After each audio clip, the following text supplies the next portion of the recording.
ediciones de la Universidad de Barcelona, y 2023, Criaturas fenomenales. En este libro no vamos a encontrar textos, bueno, sí que al inicio hay una introducción, pero no vamos a encontrar textos de María y de Marcela. Lo que sí que vamos a encontrar es su trabajo invisible, porque ellas se han encargado de hacer una selección de 21 voces de mujeres nacidas a partir de 1980 de 20 países de Hispanoamérica. Es decir, lo que han tratado de brindarnos aquí en este libro es como una suerte de cartografía narrativa para que nos hagamos a la idea de cómo está el panorama de la crónica hispanoamericana, ¿no? Como un menú de degustación para ver qué se está cociendo en esto de crónica, nuevo periodismo, slow journalism, periodismo de largo aliento, como lo queramos llamar porque tiene un montón de nombres. Y cuando hablamos de este género, hablamos de crónica sería como, bueno, en el libro lo comentan, algo parecido al cuento. Es un género que nos permite pues, quedarnos en los detalles, explayarnos. Toma los recursos de la literatura, pero sigue con esa veracidad o praxis del periodismo. Y bueno, me gustaría decir también que son 21 voces de mujeres, pero no es un libro de mujeres o para mujeres solo, al menos, sino que, como dice Lucia Littmaer, es una reparación histórica a partir de la ferocidad de las palabras. ¿Por qué? Pues porque siempre se nos han vendido antologías universales en las que las mujeres han brillado por su ausencia. Y esto no ha sido por falta de voces o por falta de talento, sino por techos de cristal u otras hostilidades. Entonces digamos que este libro viene un poco a remendar, ¿no? Esto y a llenar esos desde el rigor, realmente, ¿no? Esos huecos que históricamente han quedado vacíos. Entonces, para presentarlo, acompañamos a María, las periodistas Elisa Navarro Sánchez, Ana Muñoz Padros y yo misma, Berta Jiménez Loesma. Y bueno, iremos entrando poco a poco en el libro, pero a grandes rasgos lo primero que me gustaría que nos contases, María, es cómo ha sido este proceso, o sea, esta investigación y este trabajo de selección, ¿no? de estas 21 voces. Bueno, gracias Berta por lo bien que ha explicado el libro, porque verdaderamente lo has... Casi que qué bien que se está grabando, porque me lo voy a tomar para las próximas que haya, ¿no? Y voy a decir exactamente lo mismo, que es una manera muy clara de explicar lo que contiene el libro y lo que es el libro, ¿no? Que es así. Y gracias a Cálamo por dejarnos presentar aquí el libro. La pregunta que me haces, bueno, es un trabajo de mucho tiempo, ¿vale? Quiero decir, por eso ya veréis cuando lo tengáis entre las manos que, aparte de que las crónicas en sí estén trabajadas y editadas, algunas por las propias autoras, otras también en las que nosotras, Marcela y yo, hemos metido mano de alguna manera para terminar de ahormarlas, ¿no? Pero bueno, hay 20, ¿no? Son 20 crónicas, pero llevamos, Marcela y yo, como casi 4 años trabajando, buscando e investigando. Y leyendo muchas crónicas distintas hasta que, bueno, pues acabas concretando la propuesta con una editorial y acabas diciendo, vale, son 20 textos, solo tenemos 20 textos. De todas estas que hemos visto, que todas estas crónicas que nos parecen excelentes, de todas estas mujeres periodistas que vienen haciendo este trabajo, cómo seleccionas, ¿no? Y es muy complicado, realmente. Bueno, toda antología por naturaleza se quedan cosas fuera y acogen otras, ¿no? Y establecen unos límites, y como establecen esos límites, pues bueno, siempre hay cosas que se quedan fuera que seguramente no merecerían estar fuera, y otras que están dentro que a lo mejor, ¿por qué no podrían haber estado fuera, ¿no? Pero es un criterio que poco a poco hemos ido haciendo con mucho esfuerzo. La primera premisa, evidentemente, es que estuvieran maravillosamente escritas desde un planteamiento, podría deciros, desde esa voluntad de estilo y desde ese estilo literario al que se aspira dentro del periodismo narrativo, de la crónica, del new journalism, de todo esto que ha dicho antes Berta, ¿no? Eso tenía que existir, que por nosotros aquí estamos haciendo periodismo narrativo y era por donde íbamos. Y luego también queríamos que de alguna manera hubiera un compromiso, quería decir, como político en un punto, ¿no? En el sentido de, bueno, de que estas crónicas fueran un poco como arte político, ¿no? En cuanto a que tuvieran esa parte de arte, de voluntad de estilo y literaria, y por ese otro lado ese compromiso político, esa mirada pues de género, si queremos feminista, pero también de colonial, también ecologista. Digamos que hubiera un compromiso con unos problemas sociales importantes que explican la sociedad de hoy en día y que nos explican a muchos, ¿no? Y a muchas que estamos en este tinglado, ¿no? en esta realidad, ¿no? Y quiero que quede claro que hay muchos temas que le apelan a todo el mundo, a todo sector social, a toda clase social, si sea hombre, si sea mujer, en cualquier realidad, ¿no? Porque no son como textos de mujeres hechos para mujeres o cosas así, nada tiene que ver esa crónica con esto, ¿no? Sino que son aspectos sociales que nos definen y que nos van construyendo como sociedad. Me estoy enrollando mucho, pero simplemente para terminar de decirlo, o sea, el libro está dividido en cuatro capítulos, ¿no? Que van acogiendo las diferentes crónicas. Una es tránsitos. ¿Por qué este tema? Bueno, porque estamos en una sociedad en tránsito. Por ejemplo, migraciones. Un elemento como la migración que nos define por completo, ¿no? Desde cualquier tipo. Y eso es un tránsito, no deja de ser una posibilidad, ¿no? Otro de los temas es violencias. Evidentemente estamos en una sociedad violenta. A lo mejor no son las violencias extremas de las guerras mundiales de otras etapas, pero tenemos violencias muy fuertes, violencias por ejemplo como las del narco, que para muchos de los países latinoamericanos dejan muchos rastros distintos, ¿no? Y que nos afectan de un modo o de otro, pero también tenemos una violencia como la violencia de género, ¿vale? La violencia machista, que también está dejando muchos muertos, ¿no? Otro de los temas centrales son las huellas, y ahí es donde recuperamos un poco como la importancia de la figura del testigo, ¿no? La importancia de la memoria, de traer todas esas testimonios importantes para contar determinadas historias y para recuperar también tradiciones o trabajos o labores que han hecho otras antes, ¿no?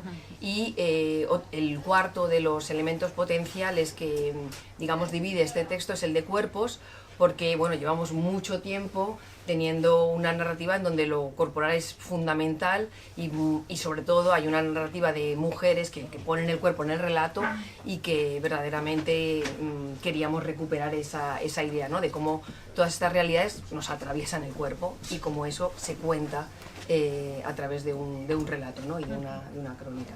Tomando esto de cuerpo y por entrar un poco en materia, el inicio del libro, el prólogo se lo habéis encargado a Gabriela Wiener. Es un prólogo muy potente y bueno, te quería preguntar que cómo de importante ha sido, o sea, por qué la decisión de elegir a Gabriela, cómo de importante es su presencia en esta antología. Bueno, los que hayáis leído a Gabriela Wiener seguro que no os sorprende que sea quien lo prologa. Yo vengo trabajando a Gabriela desde hace mucho tiempo. Para mí ha sido un referente y una admiración, o sea, siempre he sentido mucha admiración por el trabajo que hacía. Creo que Gabriela define muy bien tanto el tránsito, porque es una migrante, la violencia, el cuerpo, que ella siempre ha escrito relatos desde el yo, es una periodista gonzo muy conocida, tiene un compromiso político y ahora feminista de siempre muy fuerte y por supuesto también con respecto a las huellas, ¿no? En su último texto, Guapo Retrato, está claramente hablando de sus antepasados y de lo que es y lo que lo define a partir de la realidad que transita, ¿no? Entonces, para mí, como escritora de periodismo narrativo, como escritora de crónica, es una número uno. Me parece una madrina perfecta para todas estas otras cronistas, todas estas mujeres. Es una madrina que no es todavía muy mayor, sino que también está muy cerca, también por su biografía, ¿no? de todas ellas. Y bueno, es que no me parece... O sea, realmente si Gabriela nos hubiera dicho que no para el prólogo me lo hubiera puesto muy difícil, porque además Gabriela Wiener es como muy conocida tanto allá como acá, así que también era una figura muy fuerte que enseguida se iba a entender en España y en cualquier país latinoamericano. Hay muy pocas personas que hayan, digado, en las dos orillas transitado tan bien y sean tan conocidas. Tal vez de Leila Guerriero, pero tampoco tanto, y tiene también otras particularidades diferentes que no son exactamente a lo mejor las que definimos del todo en esta antología, ¿no? Sí. Bueno, yo creo que podemos ir entrando en estos diferentes apartados que nos has comentado que estructuran el libro. Vale. Le doy paso a Elisa. Yo empiezo con Tránsitos, que es el primero de los bloques. Bueno, en primer lugar, María, agradecerte el invitarme a estar aquí. Para mí es un regalazo y un honor estar en este otro lado. Cuando me contactas para decirme lo de la presentación, que ya está el trabajo acabado y que ya está la edición online, yo estoy en Nicaragua y es desde allí que yo comienzo a leer esta antología de crónicas. Y es casi un presagio, ¿no? que precisamente la primera crónica que recoge esta antología sea precisamente la que corresponde al país de Nicaragua, y es desde allí que yo me meto dentro de la historia y me parece como que tengo la capacidad de estar dentro, ¿no? El sueño de cualquiera de meterte dentro de la historia, pues eso, las expresiones que utiliza la autora, pues son las que yo utilizo también allí, porque cambias incluso el registro, ¿no? Para que la gente te entienda, los lugares que se mencionan en el mercado oriental de Managua, que es uno de los lugares donde puedes encontrar cualquier cosa que te propongas, la moneda, ¿no? Que no tienes que hacer la conversión europea de cuántos euros será los córdobas que me está contando, ¿no? Entonces eso, estoy viéndola desde dentro, puede que por eso, por el amor que le tengo a Nicaragua, que es un lugar al que vuelvo por circunstancias personales muchas veces, y porque, bueno, está fenomenalmente escrita, y cuando la relees te das cuenta de que es una maravilla, una joya de texto, pues se convierte en una de mis, hablábamos de los top 3, pues en uno de mis top 3 seguro de la antología.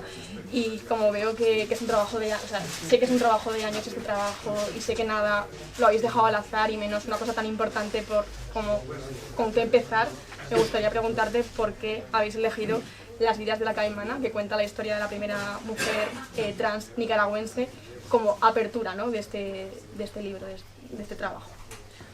Bueno, qué bonito cómo has contado la crónica, la verdad que es muy, muy bello que te transmitiera todas esas cosas, y claro, estando allí, y además en estos momentos que está la cosa tan difícil, ¿no? O sea que también es muy, muy significativo, ¿no? Supongo el haber vivido esto en ese momento allí.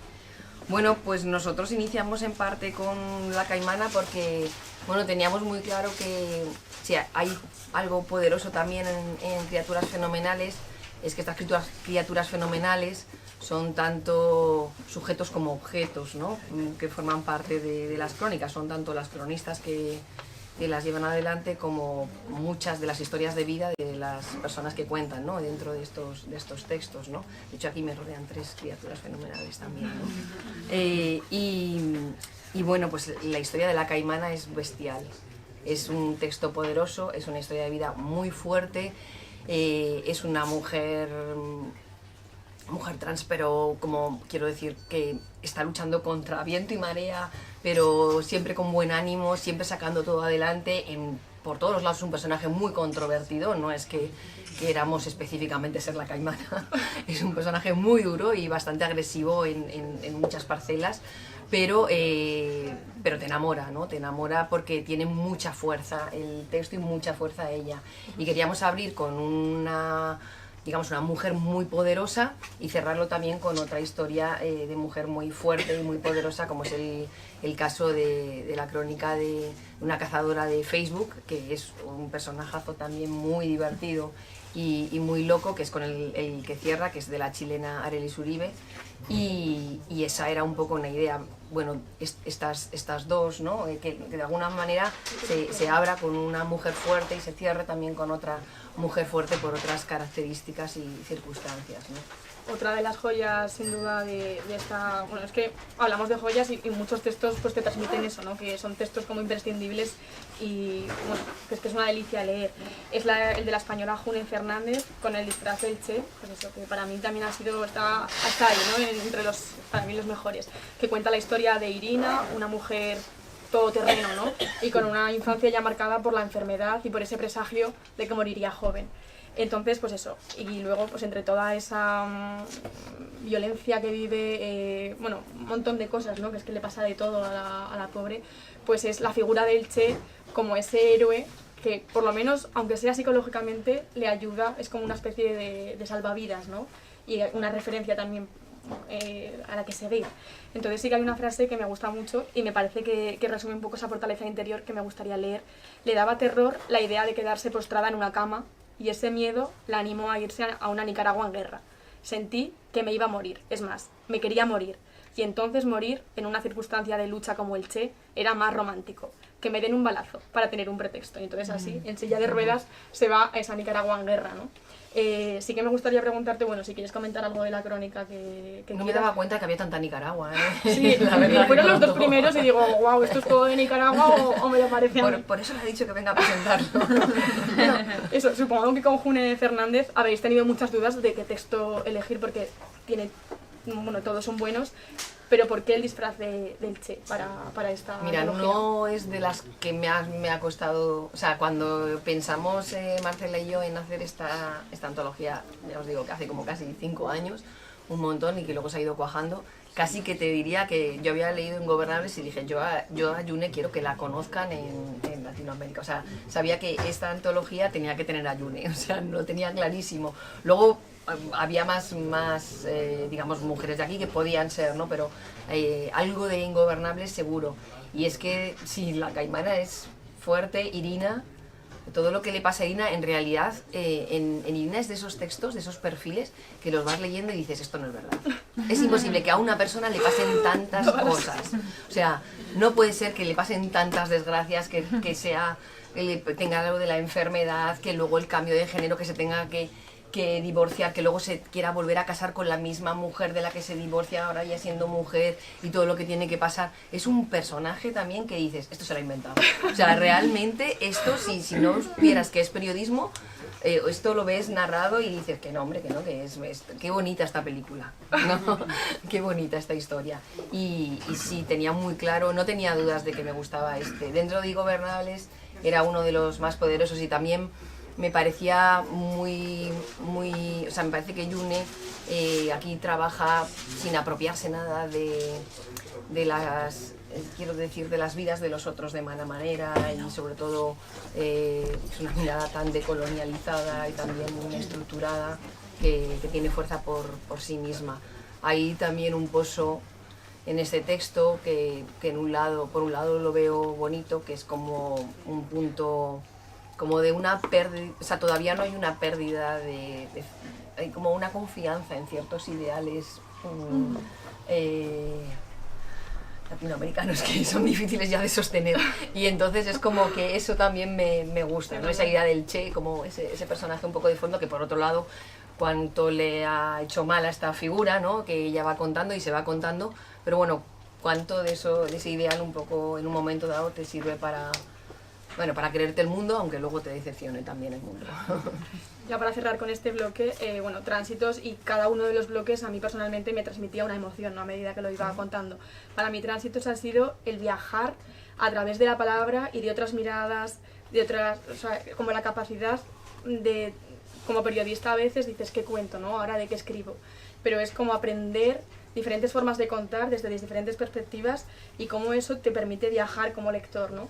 Entonces, eso, en ese viaje me encuentro, pues por ejemplo, con un texto que me parece sumamente original y del que aprendo mucho, porque está contado desde una perspectiva que jamás se me habría ocurrido, que es el reggaetón al frente de la revolución, que cuenta, pues eso, con el pretexto de la música de reggaetón, una problemática política que tiene lugar en Puerto Rico, y cómo pues, el reggaetón, que en principio no es una música de protesta como puede ser el rap de reivindicación, se convierte en un himno que abandera ese movimiento político, ¿no? Entonces, es como que el enfoque también es muy importante, y supongo que también habéis buscado en esta antología diferentes enfoques y diferentes formas de contar algo que es tan crudo como una revuelta tan fuerte como la que tuvo lugar en Puerto Rico, ¿no?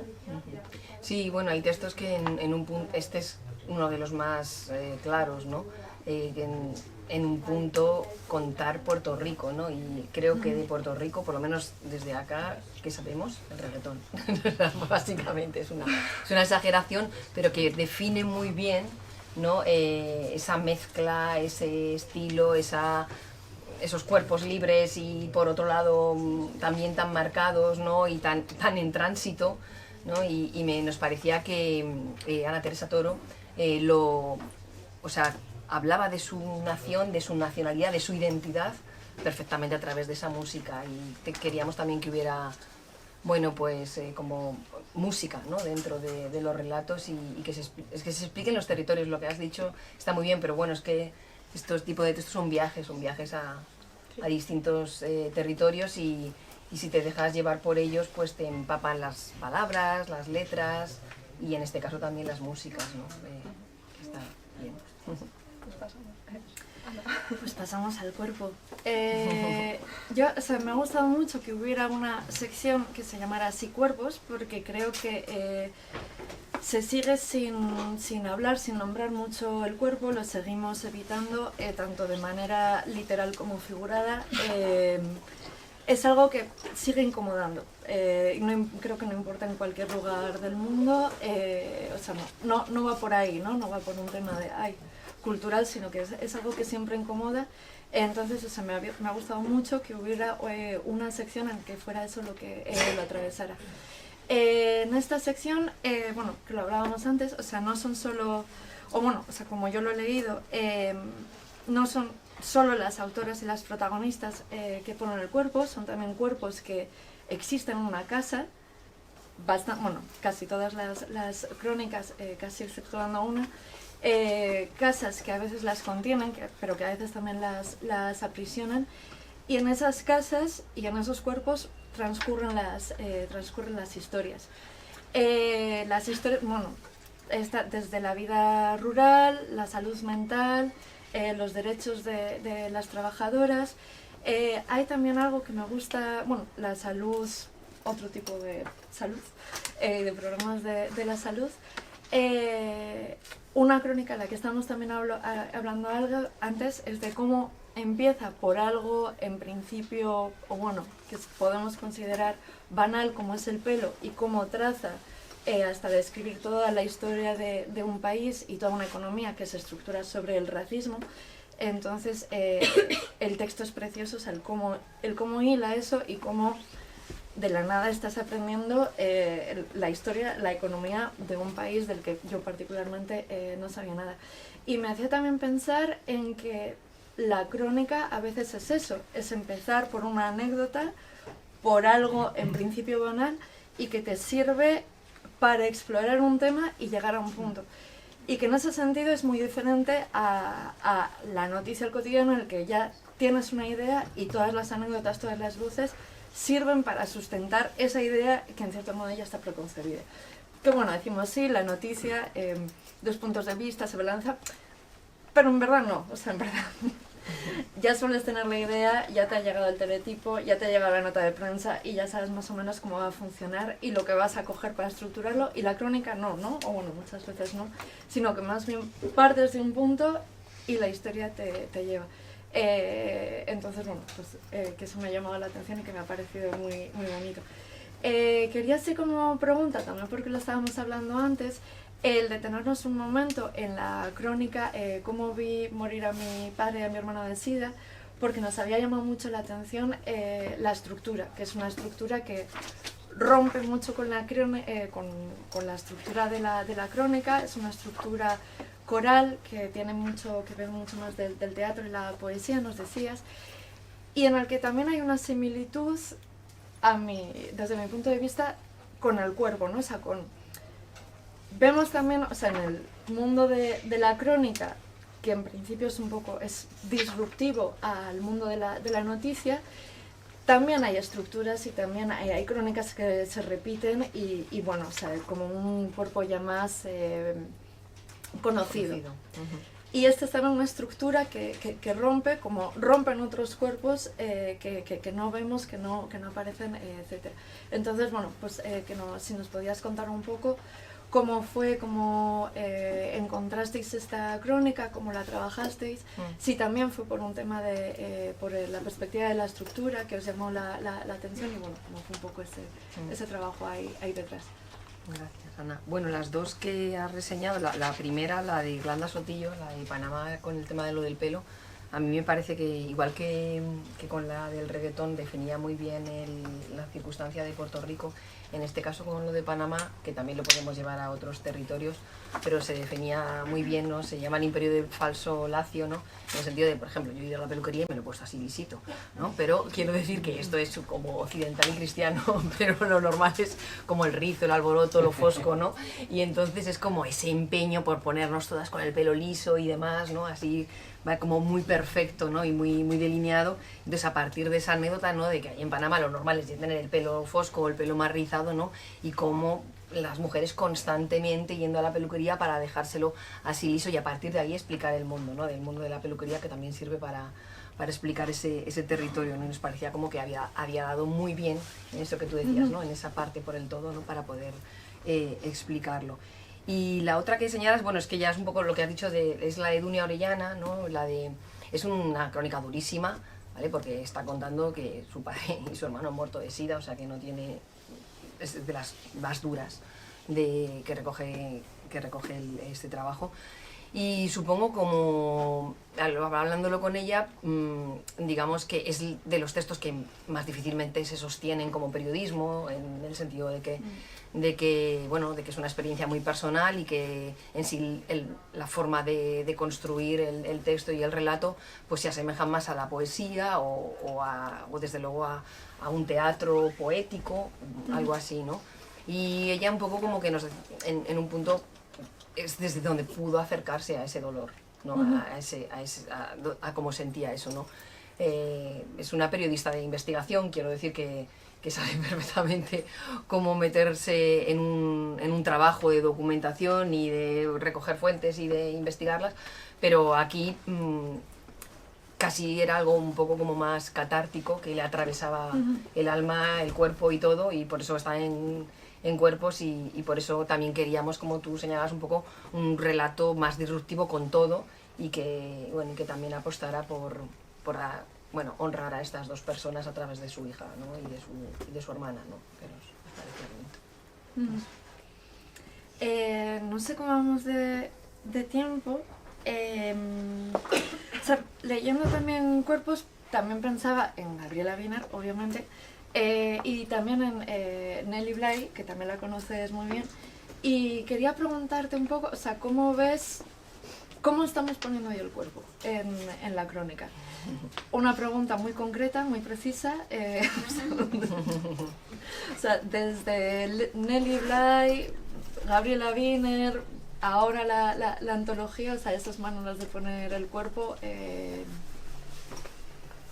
piensas, María? Cuéntanos. Pues creo que sí que se viene escribiendo desde el cuerpo desde hace ya bastante tiempo, y aquí hay muchas expertas también en este tipo de trabajos, o sea que creo que ya nos atraviesa y lo ponemos encima de la mesa, y desde luego desde el punto de vista de la crónica, ¿no?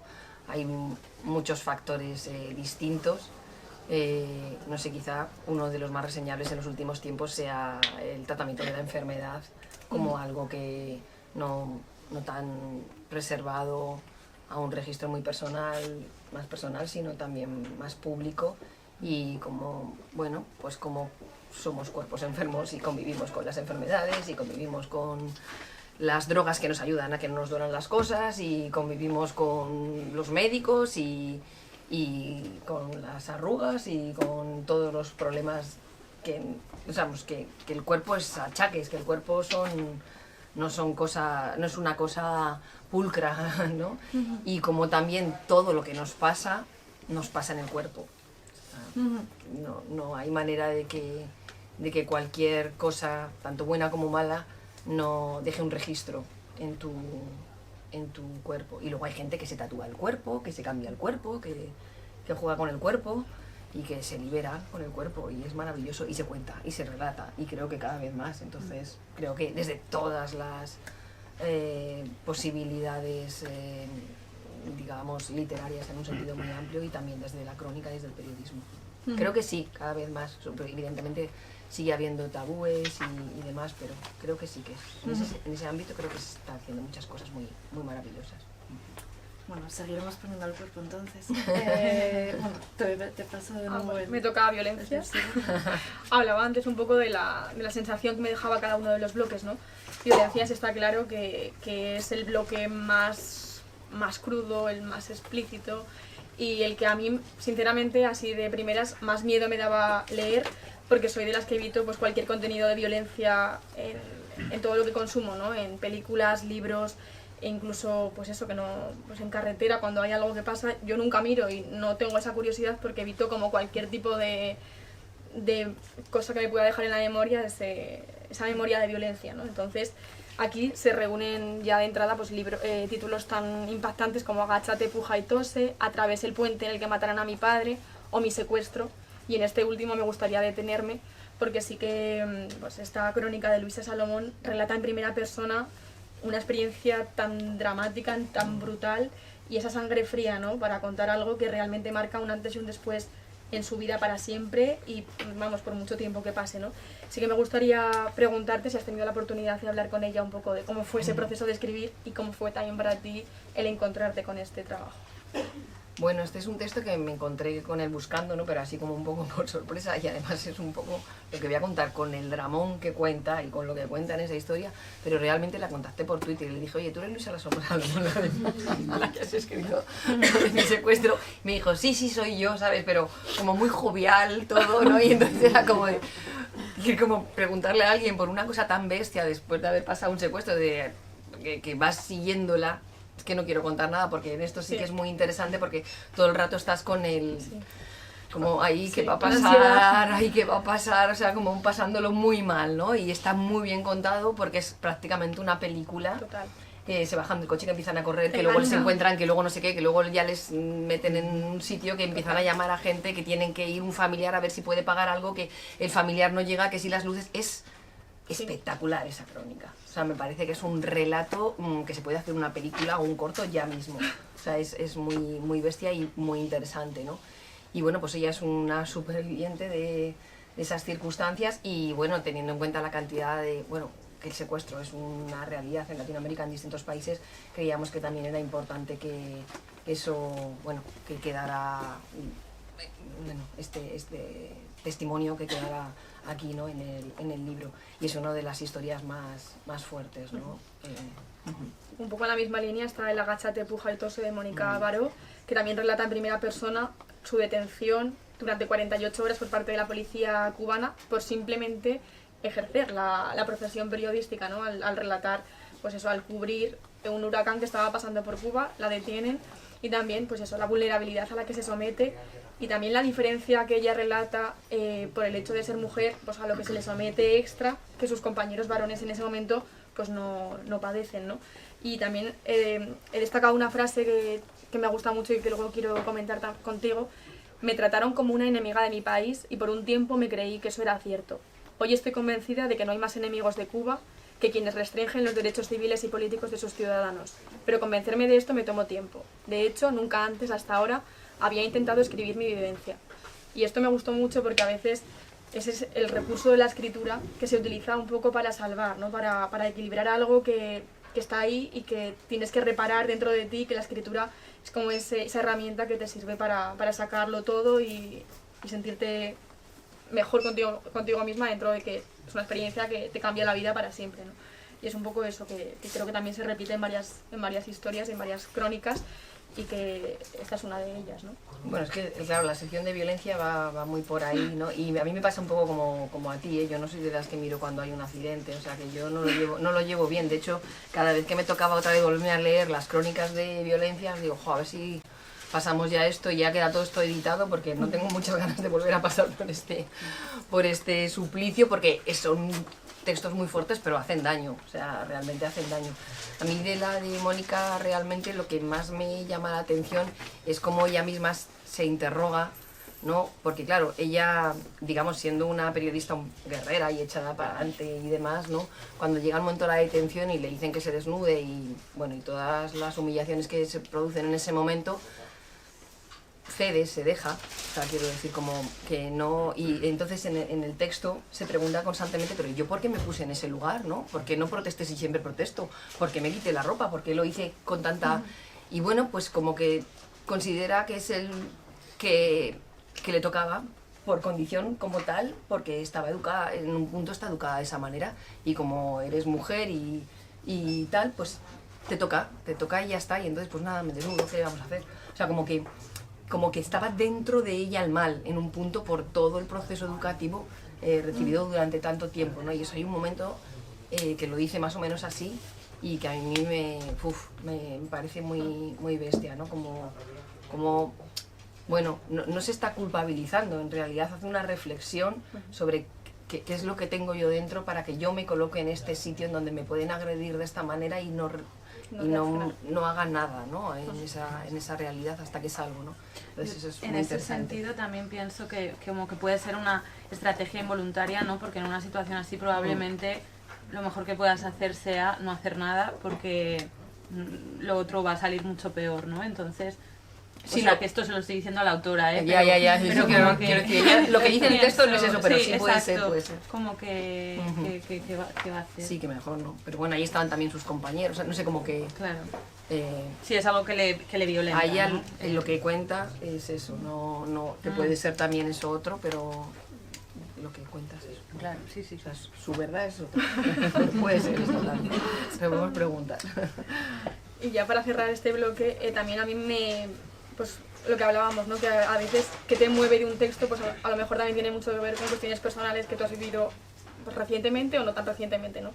Entonces, el que quería comentar era La herida de un pueblo en la frontera, que transcurre en la frontera entre Nicaragua, otra vez, mucha Nicaragua, y Costa Rica, la frontera terrestre. Y cuando yo leo este texto, pues acabo de pasar esa frontera terrestre 2 días antes, y un mes antes, el 1 de febrero de este año, la atravieso pues, de ida hacia Nicaragua. Y bueno, era un viaje nocturno en el que salíamos de San José a las 12 de la noche, llegábamos a la frontera, a esa frontera que relata bueno, que son 2 autoras, a las 5 de la mañana hasta las 6 no estaban abiertos los controles de policía, al autobús no lo dejan pasar, nos tenemos que bajar en un punto donde no hay controles todavía ni policías y andar 200 metros, bajamos del autobús y yo iba, como estaba sentada delante, iba en el grupo de delante y oigo, correr, que están atracando. Entonces corremos y bueno, pues robaron un móvil, una cartera y no sé qué más, ¿no? Pero llegamos a los policías, les contamos pues que están atracando ahí atrás y al final dicen, sí, es que ya sabemos que hay problemas con eso, pero es una zona donde hay monte, que el monte también es un lugar que se menciona en esta crónica, el monte como un lugar donde, que nos rodea, ¿no? Que es imposible de acotar, imposible de cubrir y de sentirte segura dentro de ese monte. Entonces, pues impunidad absoluta y de hecho, esperando en esa cola policial para entrar a que nos sellaran los pasaportes, pasó el que había atracado momentos antes, tan tranquilo, con su capucha, era joven, fumando, tan tranquilo, ¿no? Por la impunidad y decían como que a lo mejor había, pues, un poco de... estaban compinchados, ¿no? Policías con los que atracaban.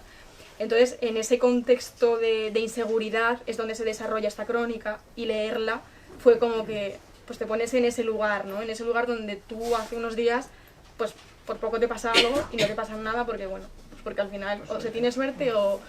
Entonces, pues eso, cuenta la historia de una familia nicaragüense que se va a Costa Rica por cuestiones económicas para seguir viviendo realmente en la pobreza y en ese... pues tenía la costumbre en esa zona de frontera de ir a Nicaragua para comprar la comida porque es mucho más barata. Yo Costa Rica la verdad que me quedo alucinada con los precios. Madrid y Barcelona casi se quedan cortas. Entonces en ese viaje de ida y vuelta es violada, ¿no? y asesinada. Entonces en ese vacío de poder también, porque la denuncia se produce en Costa Rica, pero la violación y el asesinato en Nicaragua, y hay una impunidad, ¿no? Que también pues, se repite un poco en todas las fronteras del mundo, que me parece muy interesante, que no sé si pudiste hablar con las 2 autoras y cómo fue también ese trabajo y hacerlo conjuntamente, ¿no? Porque escribir un texto a 2 bandas es muy difícil también. Bueno, y además en este texto había más trabajo porque, bueno, como pasa muchas veces con el periodismo, quiero decir que había mucho trabajo de reporterismo que habían hecho otras 2 y les habían pasado los materiales a las 2 que publicamos. O sea que fue un equipo realmente de investigación el que estuvo trabajando sobre este caso. Pues, ¿qué es eso? O sea, es un territorio, es una mala suerte. O sea, es una mala suerte que evidentemente que te maten, que te violen y todas esas cosas, pero además encima en un territorio que es tierra de nadie y que nadie quiere hacerse cargo de esa violación y de esa muerte. Entonces nadie, ahí siguen en esa lucha por que alguien, digamos, busque qué pasó y que ponga un poco en orden las circunstancias.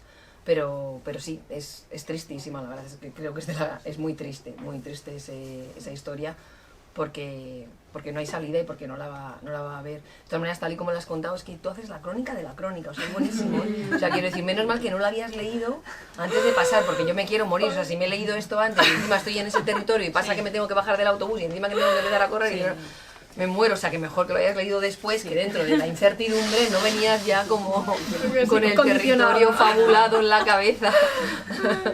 O sea que sí, pero sí es, bueno, eso, la impunidad.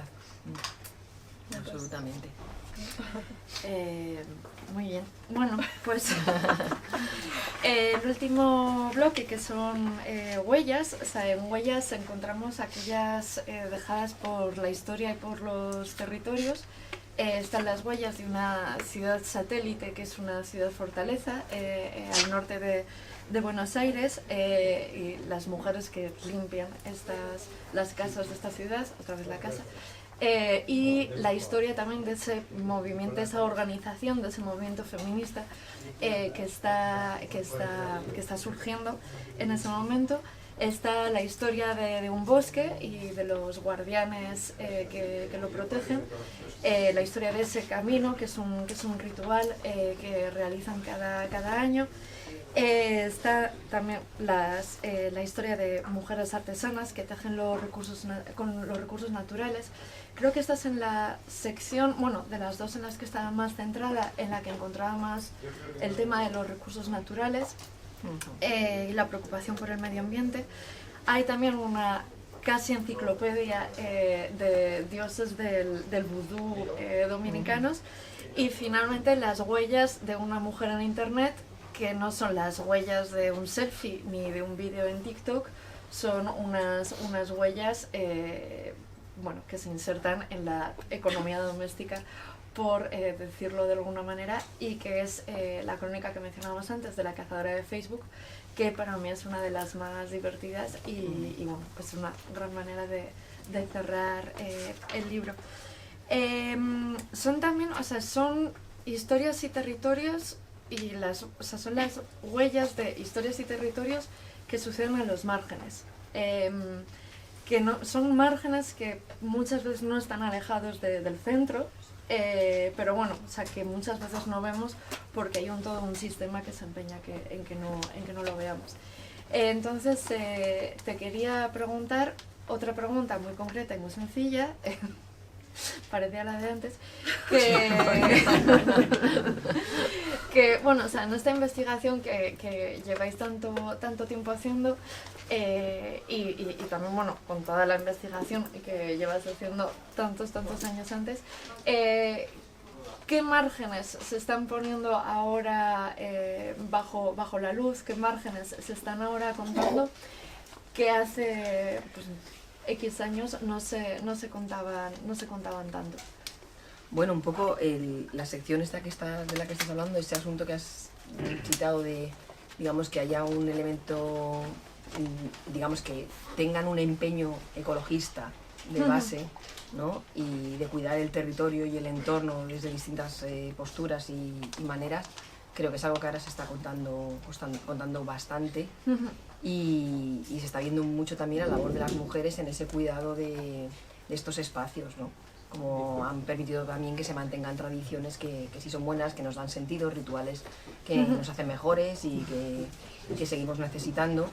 Y creo que eso es uno de los elementos quizá que veo que más novedosos, ¿no? en los relatos actuales, ¿no? Todo lo que tiene que ver con ese ámbito de la naturaleza y que nos preocupa, que formamos parte de ella, ¿no? Entonces sí que, sobre todo en esta sección de huellas, creo que es donde más lo vemos, ¿no? A mí es una de las que más me gusta, la verdad, huellas, porque he aprendido mucho también de cosas que no sabía para nada y me parece que es muy hermosa y también más armoniosa, más cálida, ¿no? Y como tú dices, la última, la de Arelis, que te ríes, ¿no? Y está bien por fin reírse. Sí. Bueno, como vamos a también cerrando un poco, que hablábamos antes también, bueno, eso de que es un poco lo que falta, ¿no? En la crónica actual. Mencionábamos el humor, y te lanzo así la frase un poco como para... Son preguntas muy difíciles, Ana, ¿qué falta? No sé, tenemos un montón de cosas, hemos hablado de un mogollón de cosas.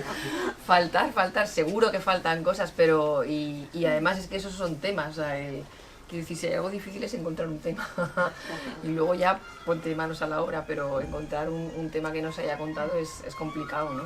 Y luego ya pues a veces encuentras el tema y ya se ha tocado, pero tienes que buscar de qué manera mirarlo, ¿no? Cuál es la perspectiva, dónde está la mirada. que es lo que va a marcar la diferencia. Entonces no te sabría decir, yo, claro, antes lo comentaba un poco, desde mi postura, desde mi lugar, desde un lugar acomodado, hablando claro, ¿no? Porque cuando lees todas estas crónicas también, como tú decías, viajas a tantos sitios distintos con tantas realidades diferentes que dices, bueno, o sea, quiero decir que yo estoy en un lugar acomodado, no cabe ninguna duda después de leerme todo esto, ¿no? Pues a mí me apetece humor, ¿sabes? O sea, me apetece humor, me apetece gente que cuente relatos en donde, aunque me esté contando algo importante y que me define y que me identifica, que me pueda sonreír, ¿no? Que me pueda reír, que pueda decir, jo, cómo se ha pasado, ¿no? Y que bien lo ha contado, pero que me pueda reír, pero claro, desde el lugar a lo mejor acomodado en el que me encuentro, ¿no? Y luego hay cosas que, pues, a las que a lo mejor no le cabe el humor, ¿no? Pero a mí me gustaría, ¿no? Me gusta, o sea, yo... también esa parte lúdica y divertida me parece importante, ¿no? Pillar la ironía, eso que tiene, por ejemplo, el de Arelis Uribe, que es muy bueno, ¿no? Que te lo lees y que te estás riendo con ella y está contando el mundo de hoy tecnológico y el mundo de las amas de casa y demás doméstico que dices, uff, me pego un tiro en realidad, ¿no? Pero... Sí, sí. Y, o sea, Arelis, o sea, se interesa mucho al tema clase social, etcétera, o sea, y le da duro. O sea, entonces no es una crónica divertida porque el tema sea ligero, precisamente. Lo cual también quiere decir que podemos contar temas solemnes con mucho humor y desde otro lugar que el formal, el drama, etcétera, ¿no? Que podría también ser también una disrupción, una innovación. Sí, sí. Pues bueno, después de estos 4 bloques, el libro cierra con unos apuntes cartográficos de cronistas hispanoamericanas actuales, ¿no? No sé, a mí, bueno, me ha hecho ilusión encontrar algunos nombres, por supuesto no conozco a todas las que aparecen. También imagino que este apartado viene por lo que estabas comentando, que la selección es muy compleja, siempre tienes la duda de que entra y que no, y siempre está bien también conocer como tener esta parte más extensa de ver qué crónicas, ¿no? De estas 21 cronistas, 20 crónicas, pero bueno, conocer qué más, ¿no? Qué otras autoras en el panorama puede haber. A mí me ha hecho bastante ilusión encontrar, por ejemplo, a María José Carmona, que es una colaboradora, ha colaborado 3 veces en Altair Magazine. La última crónica que hizo, que era Mujeres de pies grandes, os recomiendo que la leáis, que iba sobre contrabandistas, ¿no? Como rescataba la historia de mujeres que en la posguerra recorrían kilómetros y kilómetros para intentar sacar un poco de dinero de contrabando.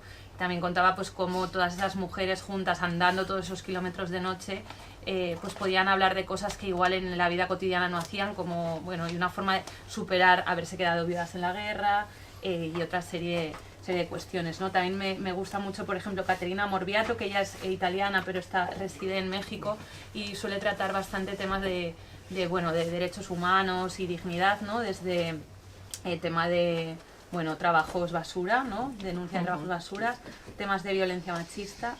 Y también me hace mucha ilusión, por ejemplo, Mónica Campos, de El Salvador, que este año estuvo nominada al Gabo por un documental.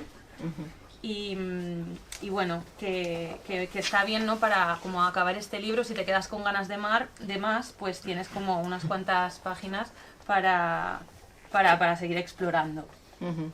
Sí, bueno, nosotros lo de los apuntes cartográficos nos hace mucha ilusión porque, pues un poco por lo que señalabas, porque tienes que elegir 20 textos y, es que hay tantas cronistas haciendo textos tan maravillosos como este que has señalado de las contrabandistas, por ejemplo, ¿no? De María José Carmona, que es un textazo y que lo vives con mucha intensidad, todo ese caminar, ¿no? Con todos esos productos de contrabando cogidos en Gibraltar y luego los traen para venderlos, destraperlo, ¿no?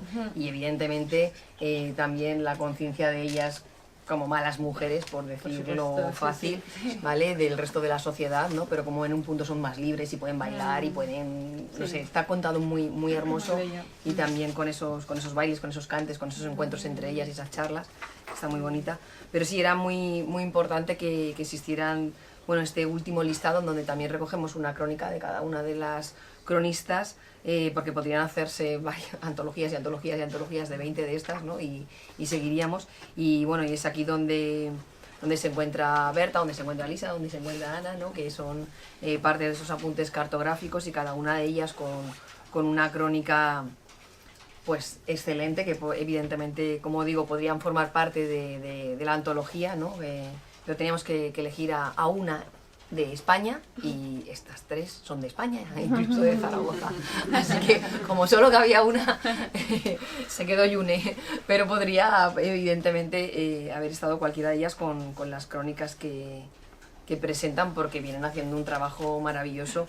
Y insisto que son criaturas fenomenales, que es un título que nos parece que nos representa muy bien a las de los apuntes, a las seleccionadas, a parte de las mujeres retratadas en estas crónicas, y que es un término que sacamos del prólogo de Gabriela Viner, ¿no? Que pone las cosas en su sitio, como hace ella siempre, pero que son fenomenales, que son fantásticas, que son feroces, fieras y, no sé, fuertes, ¿no? Y que me gusta todas las Fs que se le puedan aplicar a estas criaturas, y la verdad que estoy muy contenta de todo el proceso, y bueno, y de cómo al final ha quedado la edición, porque el trabajo con la caja UX ha sido maravilloso, y Raúl se lo ha tomado muy en serio, y ha quedado un libro objeto precioso, o sea, pero precioso, tiene de contenido y continente, así que estoy muy contenta. Bueno, yo creo que no sé si quieres añadir algo más, María, o si no damos paso a si alguien tiene alguna pregunta o quiere añadir algo o lo que os apetezca. Pues es el momento. Yo voy a romper el hielo solo un poquito, como antes comentábamos, ¿no? Y también con las chicas, o sea, quiero decir, antes en la charla y antes en la previa de la charla, que hay títulos de un microrelato, ya, ¿no? Como que ya te ha contado algo y ya entras y te atrapa, y luego hay entradillas que son muy como para enseñar en clase que es una crónica, ¿no? Hay muchas que ya en las 2 primeras líneas ya dices, Dios mío, tengo que devorarla, ¿no? ¿Cómo, o sea, crees que tiene que ver con esto que comentábamos de que ya hay un estándar y todo el mundo escribe en la misma línea? O, no sé, ¿ha sido casualidad? No, hombre, casualidad no, lo que pasa que si el arranque no tira, subyuga, mal vamos. O sea, quiero decir, es que es como condición sine qua non de un texto que van a ser 12 páginas o claro, 8 páginas, o sea, tiene los 2-3 primeros párrafos, o sea, es una estructura ya cuajada, y es importante, evidentemente, que por un lado o por otro nos golpee para que queramos seguir leyendo, ¿no? O sea, que forma parte del... No podemos empezar por algo que no nos diga nada de nada, porque no vamos a seguir leyéndolo. O sea, que eso es así. No sé, quizá en una novela nos podemos montar un capítulo transitorio, pero en una crónica no podemos jugarle a eso, ¿no? ya, es cierto. Tiene que impactar. Y bueno, y que definir en gran medida de qué va. O sea, sí, también. Bueno, eso es lo primero que se explica, ¿no? Maite.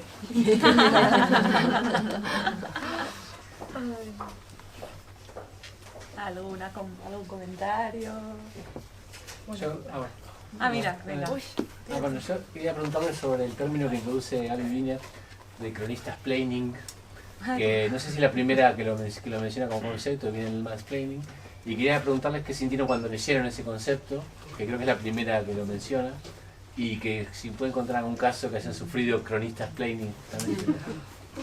Sí, lo dice. Vamos a leer el parrafito un segundo, que es cortito, en el que dice esto para entenderlo. Dice: nos cansamos del cronista-splaining. No se puede decir que no aprendamos de las cátedras sobre el ornitorrinco de la prosa, pero el conocimiento más perecedero, el que hasta ahora me acompaña, por lo menos a mí, es el de haber encontrado algo parecido a mi propio animal extraño, que puede ser 7, 8, 10 especies a la vez, excesivo, sin límites, que vuela junto a otras criaturas fenomenales. Gran final de prólogo. Sí. La verdad. Por lo alto.